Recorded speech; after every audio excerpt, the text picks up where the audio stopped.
नमस्कार, मैं विनोद कुमार, सहायक आचार्य राजनीति विज्ञान, राजकीय महाविद्यालय झुंझुनू।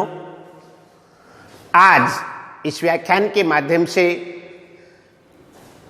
भारतीय राष्ट्रीय कांग्रेस की स्थापना के संबंध में हम बात करेंगे।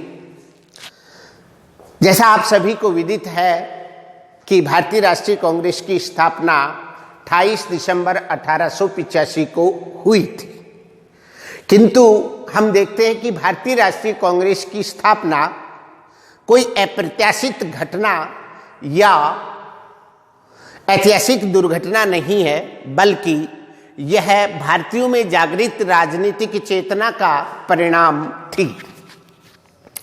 भारतीय राष्ट्रीय कांग्रेस की स्थापना एक अखिल भारतीय यानी राष्ट्रीय स्तर के राजनीतिक संगठन के रूप में हुई, किंतु हम देखते हैं कि राष्ट्रीय कांग्रेस की स्थापना से पूर्व राष्ट्रीय स्तर पर तो कोई राजनीतिक संगठन नहीं था, किंतु प्रादेशिक स्तर पर अनेक राजनीतिक संगठन थे और उनमें कुछ प्रमुख संगठनों की चर्चा आज हम करेंगे।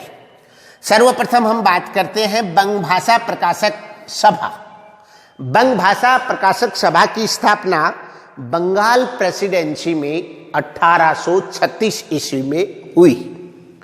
बंग भाषा प्रकाशक सभा का कार्य था ब्रिटिश शासन की नीतियों की समीक्षा करना और उन नीतियों के संबंध में सरकार को प्रार्थना पत्र प्रस्तुत करना। बंग भाषा प्रकाशक सभा के पश्चात दूसरा जो प्रमुख राजनीतिक संघ या संगठन था वो था जमींदारी एसोसिएशन, जिसकी स्थापना 1843 ईस्वी में हुई। इस संगठन के नाम से ही पता चल रहा है कि यह संगठन जमींदारों द्वारा जमींदारों के हितों की सुरक्षा के लिए बनाया गया था। जमींदारी एसोसिएशन की स्थापना 1843 में द्वारकानाथ टैगोर ने की थी। जमींदारी एसोसिएशन की स्थापना किसने? द्वारकानाथ टैगोर ने की थी। इस एसोसिएशन का मुख्य कार्य भूमिपतियों के हितों की रक्षा करना और उन हितों की पूर्ति के लिए कानूनी और शांतिपूर्ण साधनों का प्रयोग करना। उसके पश्चात तीसरा जो महत्वपूर्ण संगठन था वो था British India society. British India society की स्थापना जो थी वो 1843 में हुई। ब्रिटिश इंडिया सोसाइटी का प्रथम अध्यक्ष जॉर्ज थॉमसन था। बेसिकली ब्रिटिश इंडिया सोसाइटी जो थी, इसके अंदर भारतीय और गैर सरकारी अंग्रेज लोग जो थे उनको इसमें शामिल किया गया था। इस सोसाइटी का मुख्य उद्देश्य ब्रिटिश साम्राज्य में भारतीयों की सामाजिक, आर्थिक और राजनीतिक दशा की वस्तु स्थिति की जानकारी देना। ऐसा क्यों? क्योंकि भारतीयों की राजनीतिक, आर्थिक और सामाजिक वस्तु दशा को जानकर ये जाना जा सकता था कि उनकी असल में स्थिति क्या है, और उनकी दशा सुधारने के लिए अर्थात समाज के सभी वर्गों के हितों की रक्षा के लिए शांतिपूर्ण और संवैधानिक साधनों का प्रयोग करना इस संस्था का उद्देश्य था। British India society 1843। इसके पश्चात हम देखते हैं कि जमींदारी एसोसिएशन और ब्रिटिश इंडिया सोसाइटी दोनों संस्थाओं को मिलाकर के 1851 में एक नई संस्था अस्तित्व में आती है और इसका नाम था ब्रिटिश इंडियन एसोसिएशन। ये प्रमुख प्रथम राजनीतिक संगठन है जिसने भारतीयों में राजनीतिक चेतना जागृत करने में महत्वपूर्ण भूमिका निभाई। ब्रिटिश इंडियन एसोसिएशन का संस्थापक जो थे वो थे राजा राधाकांत दवे। कौन? राजा राधाकांत दवे। राजा, एक आपने नाम सुना था, भारतीय राष्ट्रवाद में हम पढ़ते हैं कि समाचार पत्रों का महत्वपूर्ण योगदान रहा। तो ये जो संस्था थी ब्रिटिश इंडियन एसोसिएशन, यह हिंदू पेट्रियट नामक पत्र का प्रकाशन भी करती थी, जो अंग्रेजों की नीतियों को उजागर करके जनता में राजनीतिक शिक्षा, राजनीतिक चेतना जागृत करने का काम करता था। ब्रिटिश इंडियन एसोसिएशन न केवल सरकार की नीतियों की खामियों को उजागर करने का कार्य, बल्कि उन खामियों को दूर करने के लिए, ब्रिटिश शासन दूर करने हेतु ज्ञापन देने का कार्य भी किया करती थी कि उन नीतियों के संबंध में ज्ञापन दे करके उस कार्य को हम क्या कर सके, दुरुस्त कर सके ब्रिटिश शासन। देखिए, आप पा रहे हैं कि इन सभी संस्थाओं में जो हम बात कर रहे हैं कि संवैधानिक और शांतिपूर्ण, ये इसे हम मजबूरी कहें या तात्कालिक समय की आवश्यकता कहें, क्योंकि ब्रिटिश शासन के सामने, इतने शक्तिशाली साम्राज्य के सामने उसका विरोध कर पाना बहुत मुश्किल कार्य था। इसलिए केवल भारतीयों के पास एकमात्र चारा था कि वो उनकी दया के पात्र शुरुआती काल में अंग्रेजों की सहायता से, उनकी इच्छा से ही आगे बढ़ सकते थे इस दिशा में। ये पहली संस्था British east India association, east India association, जिसकी स्थापना 1866 में, ये पहली प्रमुख संस्था थी जिसकी स्थापना भारत से बाहर हुई। कहाँ हुई? लंदन में। यानी ईस्ट इंडिया एसोसिएशन की स्थापना 1866 में लंदन में दादा भाई नौरोजी ने की थी। दादा भाई नौरोजी महान उदारवादी विचारधारा के समर्थक विचारक हैं। दादा भाई नौरोजी ने ईस्ट इंडिया एसोसिएशन की बंबई में शाखा भी स्थापित की थी। इसने भारतीयों में, विशेषकर इस संस्था ने, ईस्ट इंडिया एसोसिएशन ने भारतीयों की जो मुद्दे थे, भारतीयों की समस्याएं थी, वो बात ब्रिटिश संसद और ब्रिटेन के नागरिकों तक पहुंचाने का कार्य किया था, जो कि ब्रिटिश शासन को वास्तविकता से कि भारत में वास्तविक स्थिति क्या थी, इसमें महत्वपूर्ण भूमिका रही। ईस्ट इंडिया एसोसिएशन के बाद हम देखते हैं प्रमुख संस्था है पूना सार्वजनिक सभा। पूना सार्वजनिक सभा, जिसकी स्थापना कब हुई? 1867 में।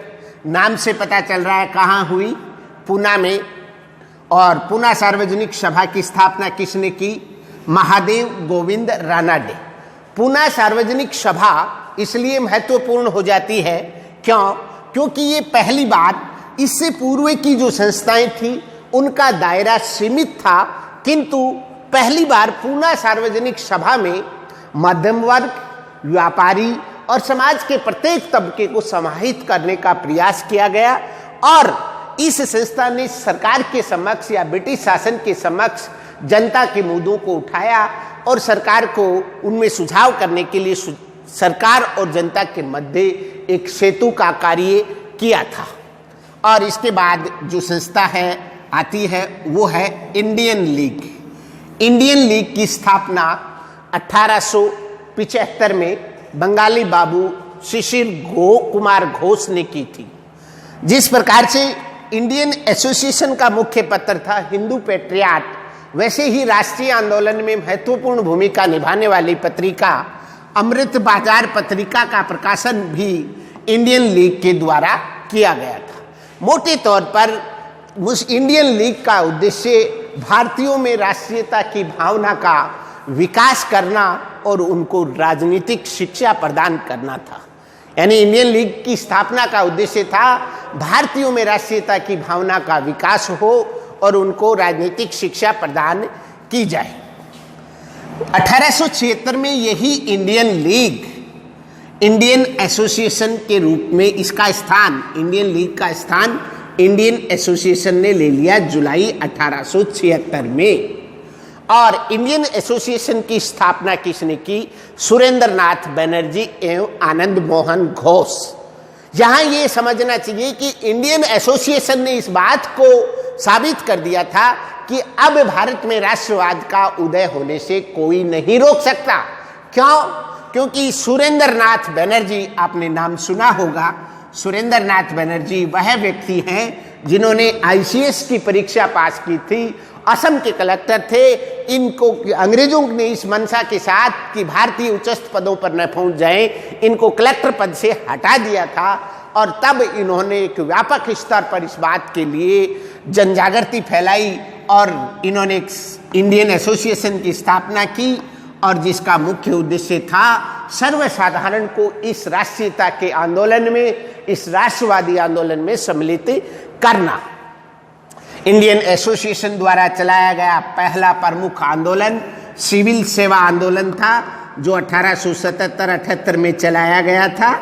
सिविल सेवा आंदोलन को भारतीय जनपद सेवा आंदोलन भी कहा जाता है।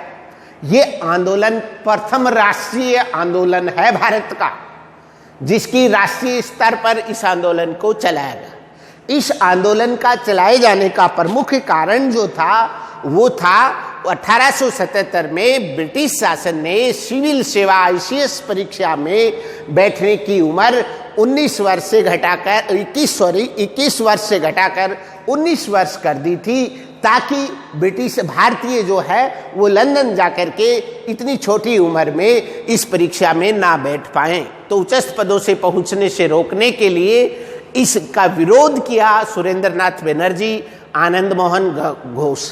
तत्कालीन समय में वर्नाकुलर प्रेस एक्ट, नियंत्रण लगाने वाला इस कानून का विरोध किया इंडियन एसोसिएशन ने। हथियारों पर प्रतिबंध आर्म्स एक्ट और इल्बर्ट विधेयक विवाद, इन तीनों विधेयकों के विरोध में, इन तीनों मुद्दों के विरोध में इंडियन एसोसिएशन ने आंदोलन किए। इस आंदोलन से धीरे धीरे एक भावना बनने लगी और एक राष्ट्रीय स्तर की संस्था की आवश्यकता महसूस की जाने लगी। और इसी दिशा में सुरेंद्रनाथ बनर्जी ने 1853 में कलकत्ता में प्रथम नेशनल कॉन्फ्रेंस आयोजित की और इस कॉन्फ्रेंस के अंदर विश्व के, भारत के सभी बड़े बड़े नगरों के प्रतिनिधियों को बुलाया गया और इन प्रतिनिधियों ने एक राष्ट्रीयता की भावना का विकास करने में महत्वपूर्ण योगदान दिया। 1883 के बाद दिसंबर 1885 में अगेन कलकत्ता में सुरेंद्रनाथ बनर्जी की अध्यक्षता में दूसरी नेशनल कॉन्फ्रेंस आयोजित हुई। देखिए, इसी समय कलकत्ता, वहाँ बम्बई में राष्ट्रीय कांग्रेस की स्थापना हो रही थी, जिसके कारण इस द्वितीय नेशनल कॉन्फ्रेंस के कारण सुरेंद्रनाथ बनर्जी बम्बई में आयोजित प्रथम अधिवेशन, कांग्रेस के प्रथम अधिवेशन में शामिल नहीं हो सके थे। इस प्रकार से अन्य संस्था मद्रास महाजन सभा 1884 में स्थापित हुई। मद्रास महाजन सभा का उद्देश्य स्थानीय संस्थाओं में सामंजस्य की स्थापना करना था और इसके अंत में बम्बई प्रेसिडेंसी एसोसिएशन, जिसका गठन 1885 में फिरोज शाह मेहता, बदरुद्दीन तैयबजी और केटी तेलंग, जो तीन समुदायों के प्रतिनिधि थे, तीनों ने मिलकर के राष्ट्रीयता की भावना का विकास करने के लिए किया। ये जो प्रांतीय स्तर की जो भावना थी धीरे धीरे बढ़ती गई और राष्ट्रीय स्तर पर भारतीय राष्ट्रीय कांग्रेस के रूप में मुखरित हुई और 28 दिसंबर 1885 को भारतीय राष्ट्रीय कांग्रेस की स्थापना हुई। तो आज हमने इस वीडियो के माध्यम से जाना कि भारतीय राष्ट्रीय कांग्रेस की स्थापना से पूर्व भारत में कितने प्रकार के, कितने प्रमुख राजनीतिक संगठन स्थापित हो चुके थे और यही वो जड़ें थी भारतीय राष्ट्रीय कांग्रेस की कि विभिन्न शाखाएं आकर के एक वटवृक्ष के रूप में भारतीय राष्ट्रीय कांग्रेस स्थापित हुई। धन्यवाद। अगले वीडियो में हम भारतीय राष्ट्रीय कांग्रेस की स्थापना के संबंध में पढ़ेंगे। वीडियो अगर आपको पसंद आता है तो इसे लाइक करें, शेयर करें। धन्यवाद।